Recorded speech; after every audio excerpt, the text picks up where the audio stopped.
السلام علیکم ورحمۃ اللہ وبرکاتہ۔ ان الحمد للہ نحمده ونستعینه ونستغفره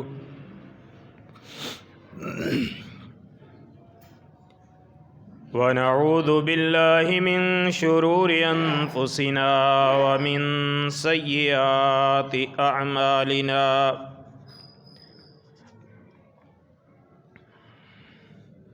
من يهده اللہ فلا مضل له ومن يضلله فلا هادی له، وأشهد أن لا إله إلا الله وحده لا شريك له في الخلق والأمر، وأشهد أن محمدا عبده ورسوله، أرسله الله بالحق بشيرا ونذيرا وداعيا إلى الله بإذنه وسراجا منيرا۔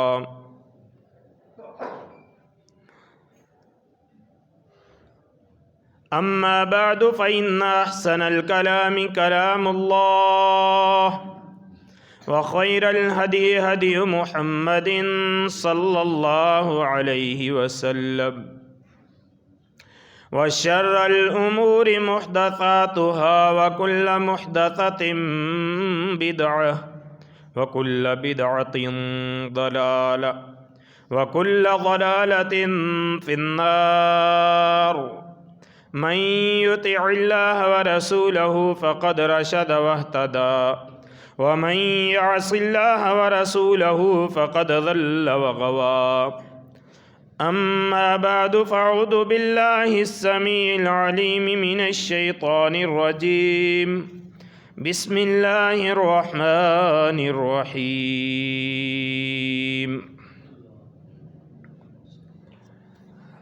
من كان يريد العاجلة عجلنا له فيها ما نشاء لمن نريد، ثم جعلنا له جهنم يصلاها مذموما مدحورا۔ ومن أراد الآخرة وسعى لها سعيها وهو مؤمن فأولئك كان سعيهم مشكورا۔ وقال الله تبارك وتعالى في مقام آخر: من كان يريد حرث الآخرة نزد له في حرثه، ومن كان يريد حرث الدنيا نؤته منها وما له في الآخرة من نصيب۔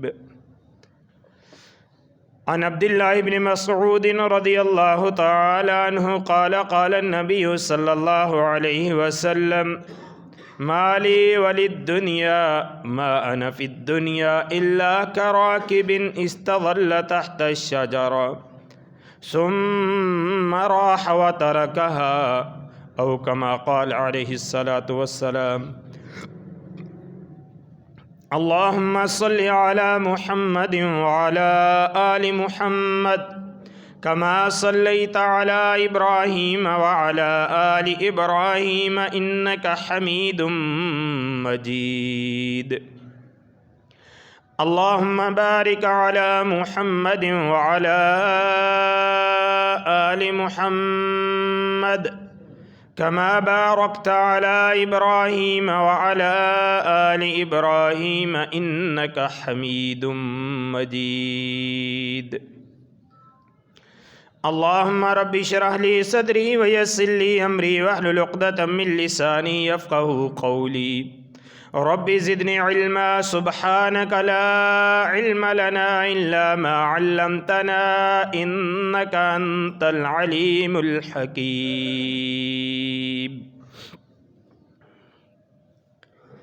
من کان یرید العاجلۃ عجلنا له فیہا ما نشاء لمن نرید، جو کوئی جلدی کا ارادہ رکھتا ہے تو ہم اس کا بدلہ اس کو جلدی ہی اس دنیا میں دے دیتے ہیں جو ہم چاہتے ہیں، جس کے لیے چاہتے ہیں۔ ثم جعلنا له جہنم، پھر ہم اس کے لیے جہنم تیار کر دیتے ہیں، یصلاها مذموما مدحورا، جس میں وہ ذلیل و خوار ہو کر داخل ہوگا۔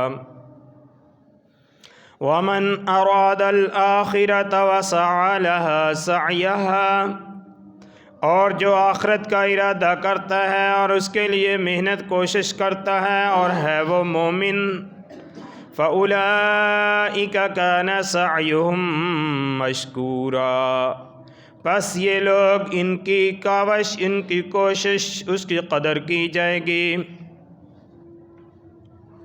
دوسرے مقام پر اللہ رب العالمین ارشاد فرماتا ہے، من کان یرید حرث الآخرۃ نزد له فی حرثہ، جو شخص آخرت کی کھیتی چاہتا ہے ہم اس کی کھیتی میں اضافہ کرتے ہیں۔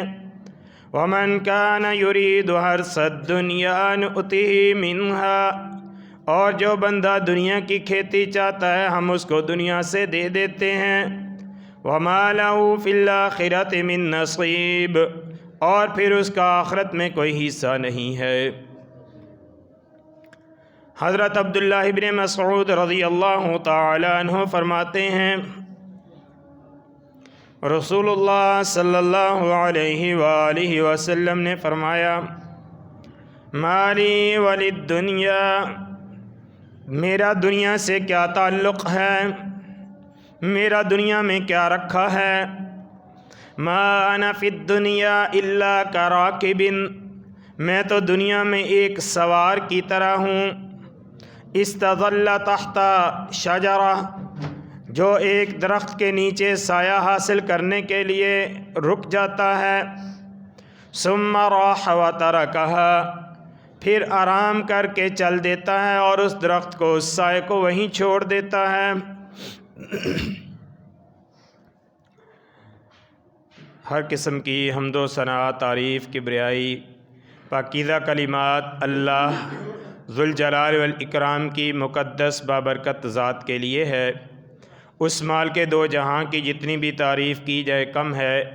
مختصر حمد و ثنا کے بعد درود و سلام ہوں امام الانبیاء، سید الاتقیاء، خیر الورا، احمد مجتبیٰ، آمنہ کے لال، پیکر حسن و جمال، پیغمبر بے مثال، حضرت محمد الرسول اللہ صلی اللہ علیہ وآلہ وسلم کی ذات گرامی پہ، کہ جن کو اللہ تبارک و تعالی نے ہمارا رہبر و رہنما بنا کر، مرشد بنا کر، ہادی بنا کر اس دنیا میں مبعوث فرمایا اور معلم خیر بنا کر بھیجا، اور آپ صلی اللہ علیہ وسلم نے ہمیں اس دنیا کی زندگی کو گزارنے کا طریقہ سکھایا اور اس دنیا کی زندگی کی حقیقت سے بھی ہمیں آشکار کیا۔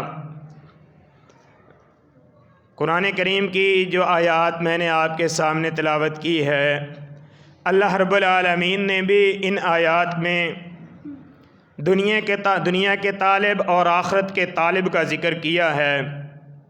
فرمایا، من کان یرید العاجلۃ عجلنا له فیہا، جو بندہ دنیا کے اندر اپنی محنت، کوشش، کاوش، اس کا صلہ فوری چاہتا ہے تو ہم اس کا بدلہ اس کو دنیا میں ہی دے دیتے ہیں۔ جو اس نے محنت کی ہے، جو اس نے کوشش کی ہے، جو اس کا ہدف ہے، جو اس کا مقصد ہے، اپنی زندگی کا جو وہ ٹارگٹ نصب العین بناتا ہے، اگر وہ دنیا ہے تو ہم اس کا صلہ اس کو دنیا میں ہی دے دیتے ہیں، اور آخرت میں پھر اس کے لیے کچھ نہیں ہے۔ آخرت میں یصلاها جہنم مذموما مدحورا، وہ ذلیل و خوار ہو کر جہنم کا ایندھن بنے گا۔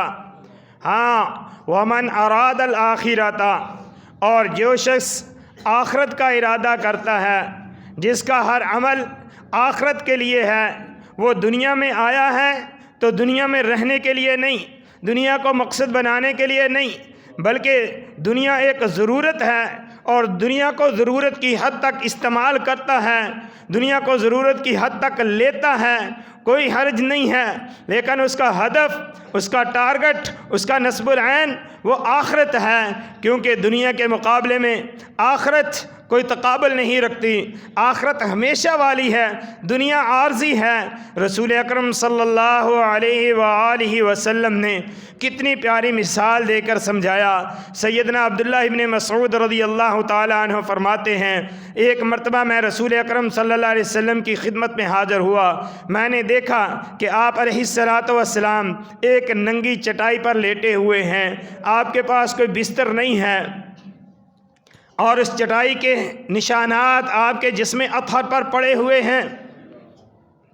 آپ علیہ الصلوۃ والسلام کے جسم پر چٹائی کے نشانات دے کر میں نے کہا، اے اللہ کے رسول، کیوں نہ ہم آپ کے لیے ایک نرم بستر تیار کر دیتے ہیں، آپ اس پر آرام فرمایا کریں۔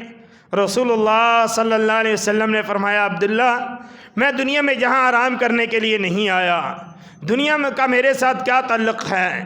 دنیا سے صرف مجھے اتنی غرض ہے کہ جس طرح ایک مسافر سفر کرتے ہوئے تھوڑی دیر آرام کرنے کے لیے، تھوڑی دیر سستانے کے لیے، راحت حاصل کرنے کے لیے کسی سائے کے نیچے، کسی درخت کے نیچے رکتا ہے اور راحت کر کے، آرام کر کے آگے چل دیتا ہے، فرمایا یہ دنیا میرے لیے اسی طرح ہے۔ آج ہم رسول اکرم صلی اللہ علیہ وسلم، صحابہ کرام رضوان اللہ علیہم اجمعین، ان کی دینی زندگی اور دنیاوی زندگی، ذرا اس کے چند پہلو اپنے سامنے رکھیں اور پھر اپنی زندگیوں کا، اپنے اعمال کا ہم جائزہ لیں کہ ہم کہاں کھڑے ہیں اور کس طرف جا رہے ہیں، ہمارا ہدف کیا تھا، ہماری منزل کیا تھی، اور ہم نے رخ کس پہ چلنا شروع کر دیا ہے۔ رسول کریم صلی اللہ علیہ وآلہ وسلم دنیا کے بارے میں کیا فرماتے ہیں؟ فرمایا کہ یہ دنیا تو اللہ تبارک و تعالیٰ اس کو بھی دیتا ہے جو اللہ کے نافرمان ہیں، جو اللہ کو نہیں مانتے، جو اللہ کے ساتھ شرک کرتے ہیں، اللہ رب العالمین کو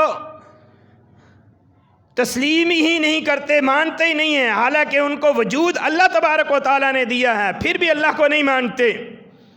اللہ پاک دنیا اس کو بھی دے رہا ہے، لیکن یہ دین، ایمان اللہ تبارک و تعالیٰ اسی کو عطا فرماتا ہے جو اللہ رب العالمین کا پسندیدہ ہے۔ اللہ رب العالمین ایمان کی دولت سے اسی کو نوازتا ہے کہ جو اللہ کی نظروں میں محبوب ہے، اور اللہ رب العالمین نے اسی لیے دوسری آیت میں یہ ارشاد فرمایا کہ وَمَنْ أَرَادَ الْآخِرَةَ وَسَعَى لَهَا سَعْيَهَا وَهُوَ مُؤْمِنٌ، کہ جو آخرت کا ارادہ کرتا ہے اور پھر آخرت کے لیے تگ و دو کرتا ہے، محنت کرتا ہے، کوشش کرتا ہے، اس کی زندگی کا مقصد ہی آخرت ہوتی ہے، اور ایمان شرط ہے وہ ایماندار، تو پھر اس کی یہ دنیا کی جو بھی محنت ہے، کوشش ہے، اور اس کا ہدف آخرت ہے، تو اللہ تبارک و تعالیٰ کے ہاں اس کی کوئی نیکی بھی ضائع نہیں ہے۔ دوسرے مقام پر اللہ رب العالمین فرماتا ہے اِنَّهُ مَن يَتَّقِ وَيَصْبِرْ فَإِنَّ اللَّهَ لَا يُضِيعُ أَجْرَ الْمُحْسِنِينَ، جو بندہ بھی تقوی اختیار کرتا ہے اور صبر کرتا ہے، ہم کبھی تقوی کے مفہوم کو سمجھ جائیں نا، ہماری زندگی کا رخ بدل سکتا ہے۔ ہم نے سمجھا ہے کہ تقوی، ہم روزوں میں تقوی کا سنتے ہیں کہ روزہ رکھنا، روزہ رکھنے سے تقوی آ جاتا ہے، نماز پڑھنے سے تقوی آ جاتا ہے۔ تقوی کیا چیز ہے؟ اگر ہم اس لفظ کے جو روٹ ورڈ ہیں، جو اصل لفظ ہیں، اس کو دیکھیں تو یہ لفظ وقا سے ہے۔ وقا کا معنی بچنا۔ قرآن کریم میں اللہ تبارک و تعالیٰ فرماتا ہے یا ایھا الذین آمنوا قوا انفسکم واہلیکم نارا، اے ایمان والو بچاؤ اپنے آپ کو اور اپنے اہل خانہ سے جہنم کی آگ سے بچاؤ۔ نبی کریم صلی اللہ علیہ وسلم نے فرمایا اتقوا النار ولو بشق تمرۃ، اپنے آپ کو آگ سے بچاؤ، اگرچہ کھجور کے ایک ٹکڑے کے ساتھ ہی کیوں نہیں بچانا پڑتا۔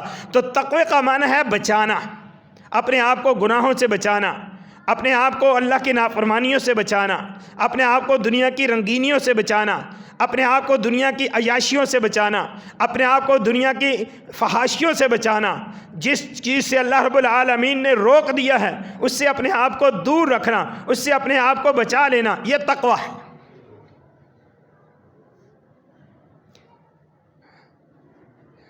اب رسول اکرم صلی اللہ علیہ وآلہ وسلم کی ذرا دینی زندگی پر آپ نظر دوڑائیے کہ آپ علیہ الصلاۃ والسلام اللہ رب العالمین کی عبادت کس قدر کیا کرتے تھے۔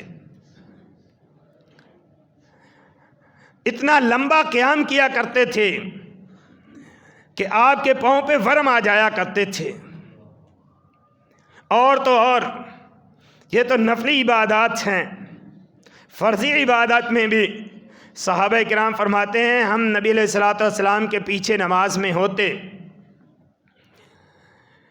صحابی بیان فرماتے ظہر کی نماز مسجد کے اندر تکبیر ہوئی، میں نے تکبیر کی آواز سنی، میں گھر سے نکلا ہوں، میں قضاء حاجت کے لیے گیا ہوں۔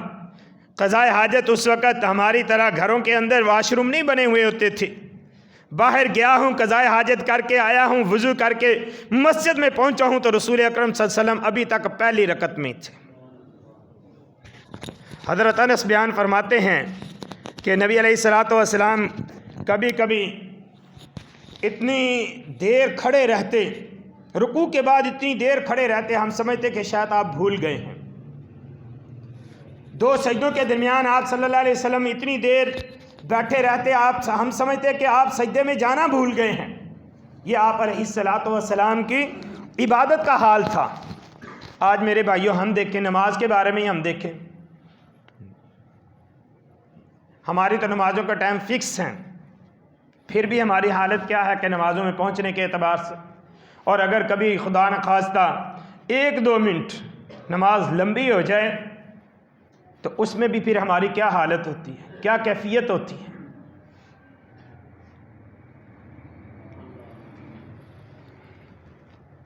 حالانکہ دنیا کے اعتبار سے اللہ تبارک و تعالیٰ نے نبی علیہ الصلوۃ والسلام کو اختیار دیا تھا، اے محبوب آپ چاہتے ہیں تو یہ احد پہاڑ آپ کے لیے سونے کا بنا دیتا ہوں۔ آپ نے فرمایا کہ نہیں، میں تو چاہتا ہوں ایک دن بھوکا رہوں اور ایک دن مجھے کھانے کے لیے ملے، اور جس دن بھوکا رہوں اس دن میں اللہ تبارک و تعالیٰ کی بارگاہ میں صبر کر کے گزاروں، اور جس دن مجھے کھانے کو ملے میں اللہ کا شکر بجا لاؤں۔ مجھے دنیا سے کیا غرض ہے۔ اور یہی تربیت صحابہ کرام رضوان اللہ علیہم اجمعین کی تھی۔ ان کے پاس پہننے کے لیے کپڑے نہیں ہیں۔ صحیح بخاری کے اندر روایت ہے، جابر رضی اللہ تعالی عنہ نے ایک کپڑے میں نماز پڑھی، صرف ایک چادر تھی جس کو لپیٹ کر نماز پڑھی۔ کسی پوچھنے والے نے پوچھا کہ ایک ہی کپڑے میں نماز پڑھ رہے ہو؟ تو فرمانے لگے رسول اللہ صلی اللہ علیہ وسلم کے دور میں ہم میں سے ہر کسی کے پاس 2 کپڑے بھی نہیں ہوتے تھے کہ ایک چادر تہ بند کے طور پر باندھ لیں اور دوسری اوپر لپیٹ لیں۔ آج یہ باتیں کہنے کی، سننے کی ہم بھی سنتے ہیں، لیکن عملی طور پر صحیح بخاری کی ایک اور روایت مجھے یاد آ گئی۔ رسول اکرم صلی اللہ علیہ وآلہ وسلم تشریف فرما ہے، آپ کے پاس ایک عورت آئی اور آ کے کہنے لگی جئت لأہب لک نفسی، اللہ کے رسول میں آپ کی خدمت میں حاضر ہوئی ہوں اور میں اپنا آپ کے لیے ہبہ کرتی ہوں کہ آپ مجھ سے نکاح کر لیں، مجھے آپ اپنی زوجیت میں لے لیں، اپنے عقد میں میرے کو لے لیں۔ رسول اکرم صلی اللہ علیہ وسلم نے اس کی طرف دیکھا اور خاموشی اختیار کی، کوئی جواب نہیں دیا۔ اس تھوڑی دیر گزری ہے، ایک صحابی کھڑے ہوئے اور عرض کرنے لگے اللہ کے رسول، اگر آپ کو اب نکاح کی ضرورت نہیں ہے، آپ اس عورت سے نکاح نہیں کرنا چاہتے، زوجنیہا، میری شادی اس سے کر دیجئے، میرا نکاح اس کے ساتھ کر دیجئے۔ آپ نے فرمایا مالکا، تیرے پاس ہے کیا اس کو دینے کے لیے؟ اس کو حق مہر میں کیا دو گے؟ تیرے پاس حق مہر میں دینے کے لیے اس کے لیے کیا ہے؟ کہنے لگا میرے پاس تو کچھ بھی نہیں ہے۔ آپ نے فرمایا جاؤ کچھ تلاش کر کے لے آؤ۔ گیا اور آ گیا واپس، اللہ کے رسول مجھے تو کچھ نہیں ملا۔ آپ نے فرمایا جاؤ اگرچہ لوہے کی ایک انگوٹھی ملتی ہے تو وہی تلاش کر کے لے آؤ اور اس کو وہ حق مہر میں دے دو تو میں تیرا نکاح کر دیتا ہوں۔ وہ شخص گیا ہے اور واپس رسول اکرم صلی اللہ علیہ وسلم کی خدمت میں آ کر کہتا ہے واللہ لا اجد ولو خاتما من حدید، اللہ کے رسول اللہ کی قسم میں تو ایک لوہے کی انگوٹھی بھی نہیں پاتا، میرے پاس تو وہ بھی نہیں ہے۔ ھذا ازاری، یہ میری تہ بند ہے۔ سہل بن سعد رضی اللہ تعالیٰ عنہ حدیث کے راوی ہیں، فرماتے ما لہو، اس کے پاس جو ہے وہ اوپر اوڑھنے والی چادر نہیں تھی، صرف تہ بند تھی، ردا نہیں تھی۔ جس طرح احرام کی دو چادریں ہوتی ہیں، نیچے والی چادر کو ازار، اوپر والی کو ردا کہتے ہیں۔ عربوں کا یہ لباس تھا کہ وہ دو چادریں ہی باندھا کرتے تھے، ایک نیچے لپیٹ لیتے تھے تہ بند کے طور پر اور دوسری اوپر لپیٹ لیتے تھے۔ فرماتے ما لہو رداء، اس کے پاس اوپر اوڑھنے والی چادر بھی نہیں تھی، سوائے تہ بند کے اس کے پاس کچھ نہیں تھا۔ کہتا میں اپنی یہ آدھی چادر آدھی کر کے اس کو دے دیتا ہوں حق مہر میں اور آدھی میں رکھ لیتا ہوں۔ رسول اللہ صلی اللہ علیہ وسلم نے فرمایا یہ تیری اس تہ بند کے ساتھ، اس چادر کے ساتھ کیا کرے گی؟ یہ تو اتنی سی چادر ہے، اگر تو لے گا تو اس کے لیے کچھ نہیں بچے گا، اگر وہ لے گی تو تیرے لیے کچھ نہیں بچے گا۔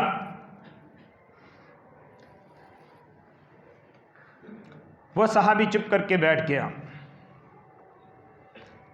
اب یہاں سوچنے والی بات ہے، آج معاشرے کے اندر جس قدر بے راہ روی پھیل رہی ہے اور شریعت نے نکاح کو جس قدر آسان کیا تھا، ہم نے کس طرح مشکل کر دیا ہے۔ لڑکا جب تک اپنے پاؤں پہ کھڑا نہیں ہو جاتا، جب تک اپنا کاروبار سیٹ نہیں کر لیتا، اس وقت تک ہم اس کا نکاح نہیں کرتے۔ بچیوں کے بارے میں بھی ہمارے رویے اسی طرح کے ہیں، وہ غلط کاری کرتے رہیں، گناہ کا ارتکاب کرتے رہیں، اس کے لیے ہم نہ ہماری ناک کا مسئلہ، نہ خاندان کا مسئلہ، نہ عزت کا مسئلہ ہوتا ہے، وہ غلط کام کرتے رہیں، ہمیں کوئی پرواہ نہیں ہے۔ لیکن اگر نکاح کی باری آتی ہے تو پھر جب تک کہ بچیوں کے لیے دنیاوی اعتبار سے ہم پورے رسم و رواج نہ کر لیں، پوری ضروریات نہ کر لیں، اس وقت تک ہماری انا کا بھی مسئلہ ہوتا ہے، ہماری ناک کا بھی مسئلہ ہوتا ہے، ہمارے لیے مسائل ہی مسائل ہوتے ہیں۔ رسول اللہ صلی اللہ علیہ وسلم نے یہ نہیں فرمایا نکاح کرنا چاہتا ہے اور تیرے پاس کچھ بھی نہیں ہے، جا کما، جب سیٹ ہو جائے تو پھر آنا، جب کاروبار تیرا سیٹ ہو جائے، کما لے، کچھ تیرے پاس آ جائے، گھر بار بنا لے، پھر آنا۔ نہیں، وہ صحابی تھوڑی دیر کے بعد بیٹھا رہا، اٹھ کے جانے لگا تو رسول اللہ صلی اللہ علیہ وسلم نے واپس بلایا، فرمایا امعک من القرآن شیء، کیا تیرے کو قرآن میں سے کچھ یاد ہے؟ صحابی نے کہا جی اللہ کے رسول، مجھے قرآن کریم میں سے یہ صورت یاد ہے۔ اس نے صورتوں کے نام لے کر رسول اکرم صلی اللہ علیہ وسلم کو بیان فرمایا کہ مجھے قرآن کی یہ صورتیں یاد ہے۔ رسول اللہ صلی اللہ علیہ وسلم نے فرمایا زوجناکھا بما معک من القرآن، ہم نے تیرا نکاح اس خاتون سے، کس خاتون سے؟ ذرا سوچیں، جو رسول اللہ صلی اللہ علیہ وسلم کے پاس آئی تھی، آپ علیہ السلام سے نکاح کرنے کے لیے آئی تھی، آپ صلی اللہ علیہ وسلم اس کا نکاح کس شخص سے کر رہے ہیں جس کے پاس گھر کے اندر کچھ بھی نہیں ہے، ایک لوہے کی انگوٹھی بھی بیوی کو دینے کے لیے نہیں ہے، صرف ایک چادر ہے، لیکن قرآن کی صورتیں اس کو یاد ہیں۔ رسول اللہ صلی اللہ علیہ وسلم نے فرمایا زوجناکھا بما معک من القرآن، ہم نے تیرا نکاح اس عورت کے ساتھ اس کے عوض کر دیا جو تیرے کو قرآن یاد ہے۔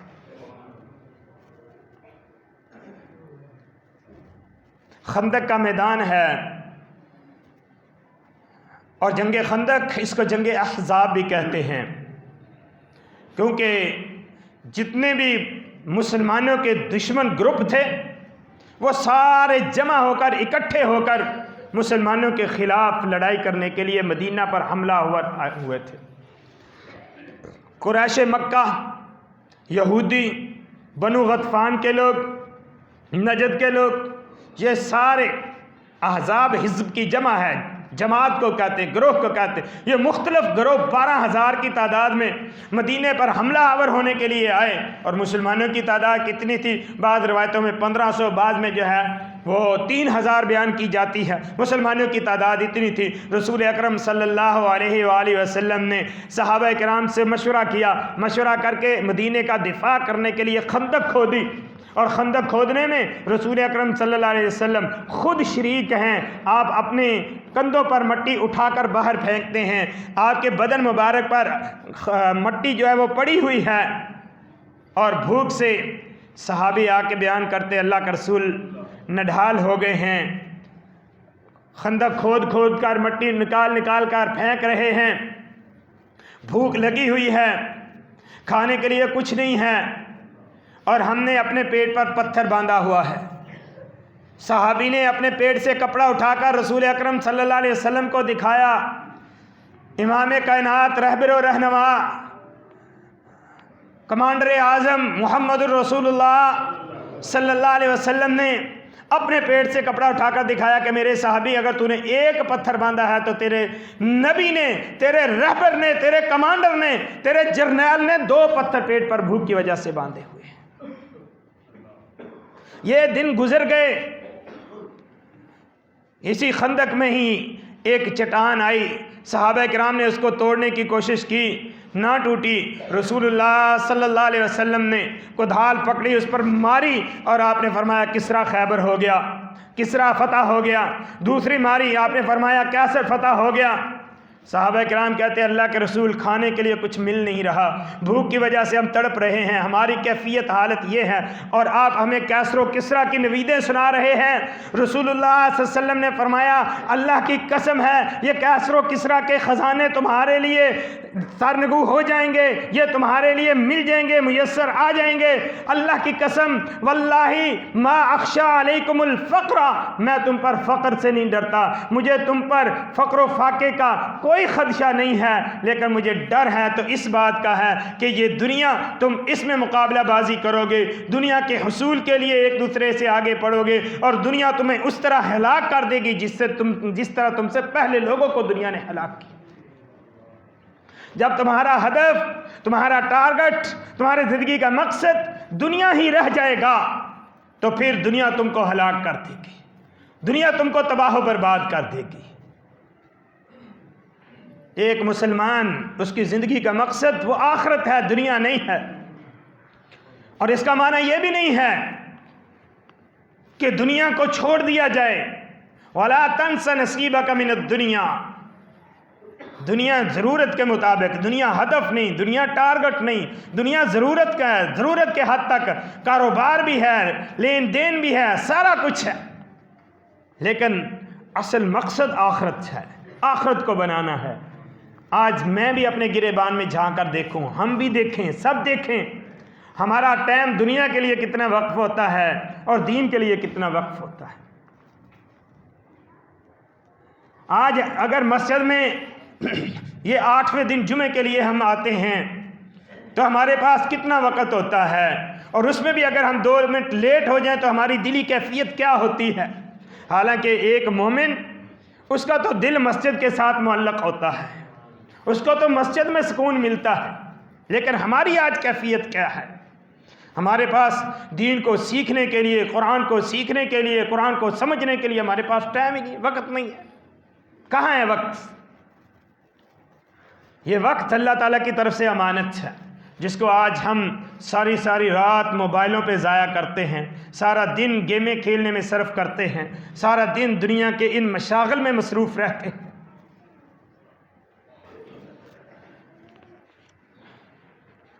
عمر فاروق رضی اللہ تعالی عنہ کے دور میں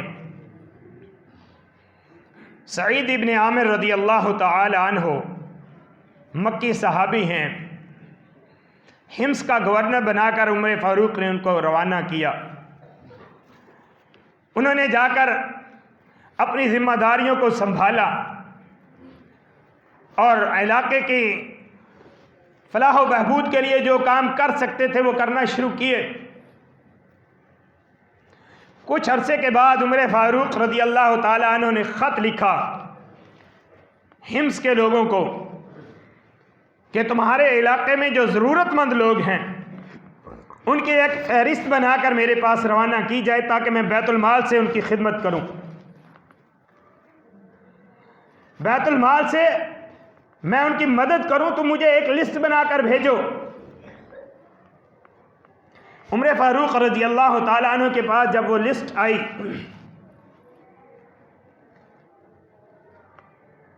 عمر فاروق نے دیکھا کہ اس میں عامر بن سعید کا نام ہے۔ پوچھا یہ عامر بن سعید کون ہے؟ کہنے لگے یہ ہمارے گورنر ہیں۔ فرمایا یہ تمہارے گورنر ہیں اور یہ ضرورت مند ہیں، یہ مستحق ہیں کہ میں ان کو بیت المال سے مدد کروں؟ فرمایا جی یہ ہمارے گورنر ہیں، یہ ضرورت مند ہیں، یہ فقراء میں سے ہیں۔ عمر فاروق رضی اللہ تعالی عنہ نے 1000 درہم کی تھیلی پیک کر کے جس طرح دوسرے لوگوں کی خدمت کی اسی طرح گورنر کی خدمت میں بھیج دیے۔ جب گورنر کے پاس یہ دولت آئی ہے اور بتایا گیا کہ عمر فاروق نے یہ خاص آپ کے لیے بھیجا ہے تو انا للہ و انا الیہ راجعون پڑھنا شروع کر دیا۔ گھر میں گئے ہیں، بیوی نے پوچھا کیا بات ہے؟ انا للہ و انا الیہ راجعون پڑھتے ہیں، کہتے ہیں میرے پہ بہت بڑا فتنہ آ گیا، آزمائش آ گئی ہے۔ فرمایا کیا خیر ہے؟ امیر المومنین کے ساتھ کوئی معاملہ تو نہیں ہو گیا؟ فرمایا نہیں، اس سے بھی بڑھ کر۔ فرمایا کیا کسی کافر نے قبضہ کر لیا، حملہ کر لیا ہے؟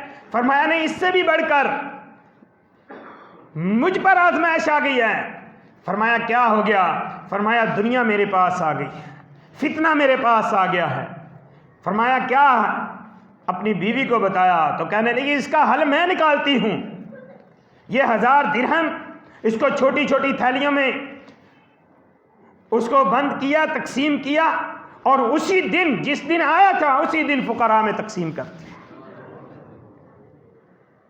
عمر فاروق رضی اللہ تعالی عنہ کچھ عرصے کے بعد خود حمص میں گئے اور یہ عمر فاروق رضی اللہ تعالی عنہ کا طریقہ کار تھا کہ وہ جس عامل کو گورنر کو مقرر کرتے تھے پھر اس کا محاسبہ بھی کرتے تھے، چیک اینڈ بیلنس بھی ہوتا تھا کہ یہ کام کیسا کرتا ہے، لوگوں کے ساتھ اس کا رویہ کیسے ہے۔ عمر فاروق رضی اللہ تعالی عنہ حمص میں گئے، لوگوں کی کچہری کی، مجلس لگائی، پوچھا تمہیں گورنر کے بارے میں کوئی شکایت ہو؟ کچھ لوگوں نے کہا کہ جی ہمیں گورنر کے بارے میں کچھ شکایات ہیں۔ فرمایا ٹھیک ہے، صبح سعید ابن عامر کو بھی اور لوگوں کو بھی اکٹھے بلایا ایک ہی مجلس میں تاکہ وہ اپنی صفائی لوگوں کے سامنے پیش کر سکے۔ فرمایا کیا شکایت ہے؟